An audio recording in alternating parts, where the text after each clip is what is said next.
आज संविधानाला 75 वर्षे पूर्ण झाल्याबद्दल भास चॅरिटेबल ट्रस्ट या संस्थेच्या वतीने संविधानाची उद्देशिका वाटपाचा कार्यक्रम या साठे नगरामध्ये संपन्न झालेला आहे. खूप चांगला उपक्रम या ठिकाणी त्यांनी केलेला आहे. या निमित्ताने मी या संस्थेचे अध्यक्ष संस्थापक अध्यक्ष राजाबाई सूर्यवंशी, चप्पतजी गवाळे या ठिकाणी उपस्थित आमचे अनिताताई आणि जे काही आमचे उपस्थित जे आहेत त्या सगळ्यांचं मी या ठिकाणी मनपूर्वक आभार मानतो.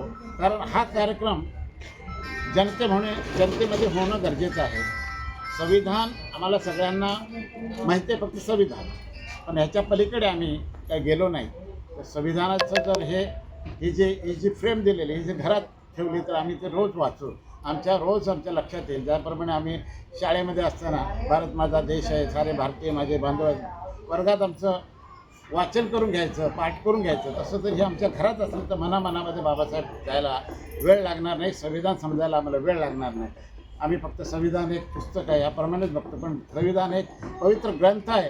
त्याच्यावर आमचा संपूर्ण भारत देश जगतोय आणि भारत देशाची जी संहिता आहे त्याच्यावर चालू आहे, त्याचे कायदे आम्हाला कसं वागायचं, कसं चालायचं हे शिकवतं. आमचं कर्तव्य काय आहे, आम्ही काय केलं पाहिजे, ह्या निमित्ताने आमचे हक्क काय आहेत हे या संविधानामध्ये बाबासाहेबांनी आम्हाला दिल्यामुळे आज आम्ही ह्या नगरामध्ये हा कार्यक्रम कुठलीही भयभीत न ठेवता आम्ही आज संपन्न झालेला आहे. कारण त्या दिवसात आम्हाला स्वातंत्र्य दिलेलं आहे. म्हणून हा भारत स्वातंत्र्य झाल्यानंतर इंग्रजांच्या नंतर ही जी संविधान बनवायचं जर काम केलं आहे, बरेच लोक सांगतात की हे संविधान दुसऱ्या देशातून घेतलं गेलेलं आहे, दुसऱ्या देशात इंग्रजांनी दिलेलं आहे.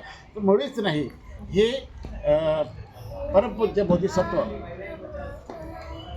भगवान गौतम बुद्धांच्या विचारनेतून हे घेतलेलं आहे. अशोकांच्या त्या याच्यातून घेतलेलं आहे. खूप काही जे राजवाडे त्या काळी झाले त्यांनी जी काही आचारसंहिता लावलेली होती त्या ह्याच्यातून घेतलेलं आहे. आमचा अर्थशास्त्र जो आहे हा आमचा त्या काळापासून घेतलेला आहे. आमचं अर्थशास्त्र खूप मोठं आहे. आमचा शून्याचा शोध आहे. इतर देशांना शून्य माहिती आहे, त्या आमच्या भारताने दिलेलं आहे. हे सगळं आम्ही ह्या सगळ्या ग्रंथामधूनच घेतलेले आहेत. आमची जी राजवट, जी लोकशाहीची राजवट होती पूर्वीपासून, जरी राजे होते तरी लोकांचा विचार करणारे राजे होते. छत्रपती शिवाजी महाराजांनी तर 12 बलुतेदार, 12 ह्यांना एकत्र करून राज्य म्हटलं. हे माझं राज्य नाही, हे जनतेचं राज्य आहे, त्यांनी त्यावेळी सांगितलं. त्यामुळे असं हे आहे हे सगळं ह्या बाबासाहेब आंबेडकरांच्या माध्यमातून आणि ह्या सगळ्या जे वरिष्ठ जे लोक होते, ज्यांनी विचारवंत होते, त्या थोडं विचारवंतांनी त्याच्यातलं थोडं घेतलं आणि हे बाबासाहेबांपर्यंत मांडलं आणि बाबासाहेबांनी त्याला मान्यता दिली आणि आज ते आपल्या ह्या संविधानाच्या पुस्तकामध्ये कायदे रूपाने आपल्यासमोर आहेत.